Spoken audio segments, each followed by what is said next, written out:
इस घड़ी को पहनते ही टाइम तेजी से बढ़ने लगता है और यह लड़का देखते ही देखते बूढ़ा होने लगता है। 1 घंटे में ही उसका दोस्त उसकी बॉडी को एग्जामिन करता है तो वह 50 साल का बूढ़ा लगने लगता है। जैक को गुस्सा आ जाता है और वह उस घड़ी को तोड़ने लगता है, मगर इससे उसकी स्पीड और बढ़ जाती है और वह टूटती नहीं। फिर वह अपने दोस्त से कहता है कि इसे हैमर की मदद से तोड़ दो। उसका दोस्त जैसे ही यह हैमर घड़ी की ओर बढ़ाता है तो घड़ी हाथ से गायब हो जाती है। जैक खुश होता है कि उसकी जान छुट्टी, लेकिन घड़ी दूसरे हाथ पर शिफ्ट हो चुकी थी और पहले से ज्यादा तेज स्पीड से चल रही थी। वही आदमी है जिसने विकारी से यह घड़ी चुराई थी। यही नहीं, जैक बाहर निकलकर सबको कहता है कि यह घड़ी ले लो, मगर सबको लगता है यह पागल है। तभी उसके बाल भी गिरने लगते हैं और जैसे ही शाम होती है तो उसका दोस्त देखता है कि एक बूढ़ा आदमी सोफे पर लेटा होता है। वह जैसे वह देखता है ये तो जैक ही था। जैक उसे कहता है कि यह घड़ी ले लो, मगर वह नहीं मानता। तभी वहाँ पर एक बूढ़ा आदमी जो हार्ट पेशेंट होता है वह आता है। जैक उसके हाथों से अपनी घड़ी उतरवाना चाहता था, मगर तभी उस आदमी को हार्ट अटैक आने लगता है। जैक उसे CPR देकर उसकी जान बचाता है और तभी कर्स टूट जाती है और जैक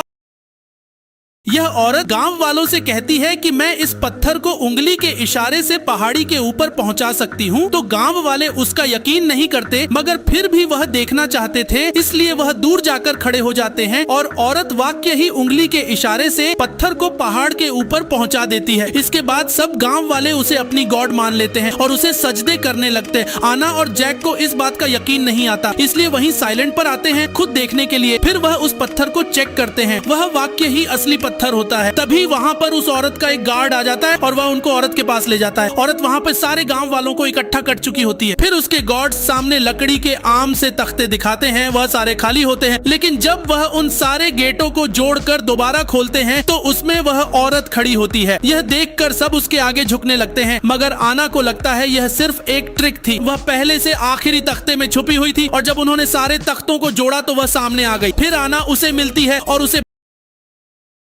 ये लड़की प्लेन से बाहर निकल रही होती है और फिर उसकी रेलिंग को पकड़कर तेज हवा में उसके ऊपर चढ़ जाती है। यही नहीं, ये प्लेन समंदर के ऊपर उड़ रहा होता है और नीचे एयर का प्रेशर बहुत तेज था, मगर फिर भी ये लड़की प्लेन एंटीना को पकड़ी हुई आगे बढ़ रही थी और प्लेन के एक पर के ऊपर मूव कर रही थी। वह जितना आगे मूव करती थी हवा उसे पीछे की ओर फेंकती थी। फिर भी वह फ्रंट डोर तक पहुंचती है और ड्राइवर उसे अल्कोहल की एक बोतल देता है, जिसे पकड़कर वह फ्यूल टैंक की ओर बढ़ती है। लेकिन वहाँ का प्रेशर बहुत तेज था। वह जैसे ही वह ढक्कन उतार कर अल्कोहल अंदर डालने लगती है तो एक शदीद झटका लगता है और बोतल उसके हाथ से छूट जाती है, मगर वो फिर से वापस आती है और ड्राइवर से एक और बोतल लेकर जाती है और उसे फिल करती है और फिर से आती है और एक और बोतल ले जाकर उसे फुल करती है और थककर प्लेन में वापस आ जाती है। उसका बॉयफ्रेंड उसकी तारीफ करता है कि उसने अच्छा काम किया क्योंकि उनके प्लेन में तेल खत्म हो चुका था। तभी उसका बॉयफ्रेंड उसे बताता है कि सामने मुझे एक आइलैंड नजर आया है, हमें वहाँ पर लैंड करना चाहिए। लेकिन लड़की इस आइडिया को रिजेक्ट कर देती है तो वह उसे बताता है कि हमारे प्लेन में फ्यूल नहीं है, हम वापस नहीं जा सकते और उसकी बाजू भी जख्मी हो चुकी होती है। फिर वह ड्राइविंग सीट अपनी गर्लफ्रेंड को देता है।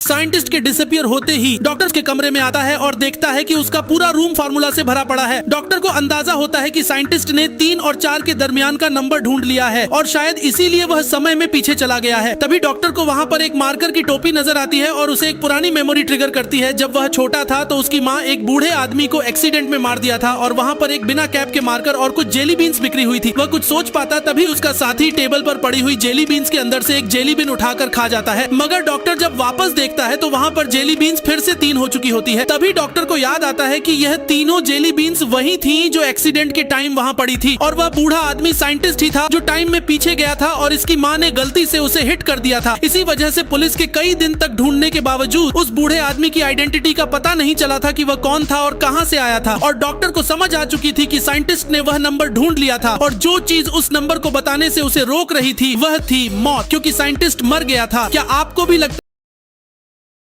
जेल के अंदर ये आदमी पानी पीने की एक्टिंग कर रहा होता है क्योंकि असल में इस गिलास के अंदर मट्टी है। जब इसे कोई भी नहीं देख रहा होता तो ये मट्टी डस्टबिन में डाल देता है क्योंकि ये सभी इस जेल से भागने के लिए जेल के अंदर सुरंग बना रहे हैं। वो मट्टी को बड़े बैग में डालकर जेल के अंदर ही छुपा रहे होते हैं, लेकिन कुछ ही दिनों में वो जगह पूरी मट्टी से भर जाती है। अब जैक इस मसले को अपने दोस्तों के साथ डिस्कस कर रहा होता है, तभी पुलिस आ जाती है क्योंकि उनको शक है। वो सबको ग्राउंड की तरफ जाने का बोलते हैं, लेकिन उनके साथी अभी भी सुरंग खोद रहे होते हैं। वो जल्दी से उनके पास जाता है और वहाँ से निकलने का बोलता है, लेकिन इस सुरंग से इतनी जल्दी निकला नहीं जा सकता था, इसलिए वो अपने दोस्तों को बचाने के लिए पुलिस के सामने आ जाता है और उनसे लड़ने लगता है। पुलिस वाले बैकअप बुला लेते हैं और यहाँ पर भगदड़ मच जाती है, लेकिन ये काफी था अपने दोस्तों को सुरंग से निकालने के लिए। वो सुरंग से बाहर आ जाते हैं और उस होल को बंद कर देते हैं और ऊपर उसी कलर की मिट्टी लगा देते हैं और टेबल रख देते हैं। फिर अपने आप को साफ करते हैं और बाहर आ जाते हैं। इतने में बाहर का माहौल भी शांत हो चुका था। सभी को ग्राउंड में इकट्ठा किया जाता है और उनके लीडर को पकड़ लिया जाता है और एक छोटे से कमरे में डाल दिया जाता है, लेकिन फिर भी वो अपने भागने का प्लान किसी को नहीं बताता। पार्ट 2 के लिए लाइक करो। इस छोटी बच्ची को डाउट हुआ कि उसका पिता कोई आदमी नहीं बल्कि रोबोट है। ये सच जानने के लिए वो अपना फोन सीट के अंदर छुपा देती है और चली जाती है। हेडफोन लगा के वो अपने पिता की बातें सुनती है। उसे पता चलता है कि उसका पिता कोई अजीब बातें कर रहा है। वो बताता है कि 300 कैदी हॉस्पिटल के अंदर शिफ्ट किए जा रहे हैं। लिसा भी कंफ्यूज थी कि ये क्या चल रहा है। फिर वो अगले दिन हॉस्पिटल पहुंचती है और हर चीज को देखने लगती है। वो मोबाइल निकालती है ताकि वो हर मोमेंट्स को रिकॉर्ड कर सके। लेकिन तभी ऊपर से एक स्पेसशिप नजर आता है जिसके अंदर से एक पत्थरनुमा टुकड़ा हॉस्पिटल के अंदर आ गिरता है और फैलने लगता है और कुछ ही सेकंड के अंदर वो बहुत बड़े आकार का हो जाता है। डॉक्टर भी देखकर हैरान रह गई। वो जैसे ही उसको टच करने लगती है वो अंदर से खुलता है और छोटे छोटे पार्टिकल एक दूसरे के साथ जुड़ने लगते हैं। ये एक बहुत बड़े डिजास्टर की शुरुआत है। पार्ट 2 के लिए लाइक करो। अपने डिवोर्स वाले दिन वह देखता है कि उसकी वाइफ बहुत प्यारी लग रही होती है। ये पहली बार था कि उसकी वाइफ ने मेकअप किया, क्योंकि पिछले 5 साल की उनकी शादी में उसकी वाइफ एक हाउस वाइफ बन के रही और उसने कभी मेकअप नहीं किया। आप पति को अपने फैसले पर रिग्रेट होता है तो वह जल्दी से अपना खानदानी ब्रेसलेट निकालकर उसकी ओर करता है ताकि वह मान जाए, मगर लड़की उस ब्रेसलेट को जमीन पर फेंक देती है और वह टूट जाता है और उसके ऊपर पांव रखकर वहाँ से चली जाती है। असल में इसकी वाइफ बहुत अमीर फैमिली से बिलोंग करती थी, लेकिन अपनी सच्ची मोहब्बत हासिल करने के लिए वह गरीब होने का नाटक करती है और इससे शादी कर लेती है। मगर इससे शादी के बाद उसे बदले में सिर्फ सारा दिन काम करना पड़ता था और जैक भी उसके साथ बहुत बुरा सलूक करता था, मगर फिर भी वह उनके साथ रह रही थी। मगर फिर एक दिन लिसा पूल में गिर जाती है और उसका पति जो जानता था लिसा को तैरना नहीं आता, वह उसे बचाने की बजाय अपनी एक्स गर्लफ्रेंड को बचाता है। और यही नहीं, वह उसे बाहर निकालने के बाद कहता है कि अगर इससे कुछ हुआ तो मैं तुम्हें छोड़ूंगा नहीं। मगर इस सारे इंसिडेंट में लिसा अपना बच्चा खो देती है और उससे भी बुरा यह होता है कि इसके इन लॉस इस बच्चे की डेथ का पूरा एग्जाम लिसा को देते हैं और उसका ससुर उसके मुंह पर कप दे मारता। ये कोई बीमारी नहीं है। इस लड़की ने खुद को इंजेक्शन लगाया ताकि वो ब्लैक स्वान डांसर बन सके। ये खतरनाक है। इसकी स्किन से कुछ बाल नुमा निकल रहा होता है। ज्यादा जोर लगाने पे जब वो निकालती है तो ये किसी पत्ते नुमा होता है। इतने में उसकी टांगे भी उसका वजन छोड़ देती है, वो नीचे गिर जाती है। जब वो अपने पाँव को देखती है तो उसकी उंगलियां एक दूसरे से जुड़ने लगती है। वो इनको दूर करती है, दूसरे पाँव को भी दूर करने लगती है, लेकिन ये पहले ही जुड़ चुकी थी। अब वो समझ चुकी थी कि उसने कितनी बड़ी गलती कर दी। वो उस लड़की पर हमला कर देती है जिसने ये इंजेक्शन दिया था। वो लड़की इसकी गर्दन दबोच लेती है, लेकिन इंजेक्शन का असर फिर से होने लगता है। उसकी गर्दन लंबी हो जाती है। वो इस औरत को मार देती है। फिर डांस शुरू होता है। डांस के दौरान लिसा ब्लैक स्वान बनने लगती है। वो इस परफॉर्मेंस को एंजॉय कर रही होती है और डांस खत्म होते होते वो पूरी तरह ब्लैक स्वान बन जाती है। ये एक फेमस डांस कला है, लेकिन अब उसका शरीर बदल चुका है। पार्ट 2 के लिए लाइक करो।